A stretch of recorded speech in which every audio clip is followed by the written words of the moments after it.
Anybody ever seen a squash plant that big? Anybody in your life ever seen a squash plant that big? Look at that thing. It's going in all directions. Let me tell you the thing about that squash plant. It's a volunteer. It came up by itself. I didn't plant it. It's going up beside that container. But the thing about it, I'll tell you about the squash plant is not one fruit. It hasn't produced any squash at all. Now, I tried to fertilize it with some squash flowers, but I don't know if they were male or female. I just pulling flowers off and trying to germinate myself because there's no honeybees left. I've got 10 tomato plants up the road, and they're about 8 feet tall, but they're folded over laying down. And out of all those 10, I ain't got but 5 little bitty tomatoes on them because there's no honeybees left. See, these are all volunteers. Now, what I'm going to tell you is going to probably amaze you. The people that are my age and older are going to understand what I'm saying, but a lot of people won't believe what I'm telling you. This backyard right here, especially right here in this spot, is where I washed out these containers. I've washed oil off. I've washed all kinds of nasty stuff in this backyard. Nasty stuff. Now, people say, "Oh, you dump oil on the ground. It's killing the soil. It'll kill it. It won't nothing grow. Won't nothing grow where oil is." Well, listen here. Here's the dumb thing, people. Oil comes from the ground. When I was a kid, my grandpa lived on a long, dirt, dusty gravel road, and they'd come by every month and put oil down on the road.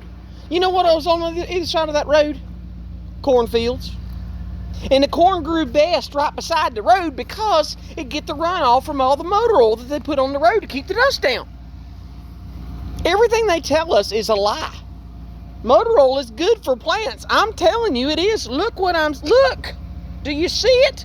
This is a volunteer. It came up on its own. I did not plant this. As you can see, the soil's still kind of dark from where I washed out these containers. Motor oil.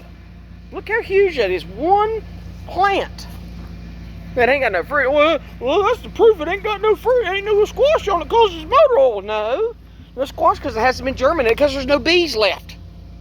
Look how big that one leaf is. Let me give you a perspective. That's my hand. Look. Perspective. That's how big that squash leaf is. You want to see the root of it? Look how long that stuff. Look how big. That's 2 separate. Let me see if I can get in here to it. It's so big. That's 2 separate stalks. Look how big those stalks are off that squash plant. Look at that. That's the biggest squash plant I've ever seen in my life. But all these people telling these tree huggers, "Oh, the climate change and global warming and motor oil and toxins in the environment," it's all a lie. The climate always changes. Okay? The problem with all the weather that we're having is because it's weather weapons. But this proves to you. Look, it's going up the side of an old oil container. This is my water container. It didn't actually have oil in it. But look, it's going up the side of it. It's woven into the side of my container. I can't even get my container out of it. It goes up, turns around, and goes back again. Craziness. You see, look. These are 2 more volunteers. 2 more. But there are no bees out here. There are no more honeybees at all. They're extinct. Every time I'd go out as a child barefooted in the clover, and there was clover everywhere too until we started. I mean, we've destroyed our environment with, and I helped destroy the environment with all the poisons I was using to make lawns weed free. We kill all the weeds in the yard, just leave the fescue. And then, well, I wonder why the bees aren't here. Well, there's no clover for the bees.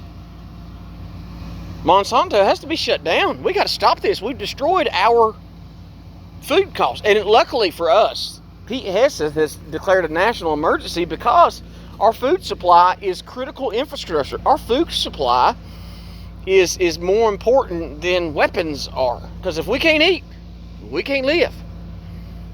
God bless.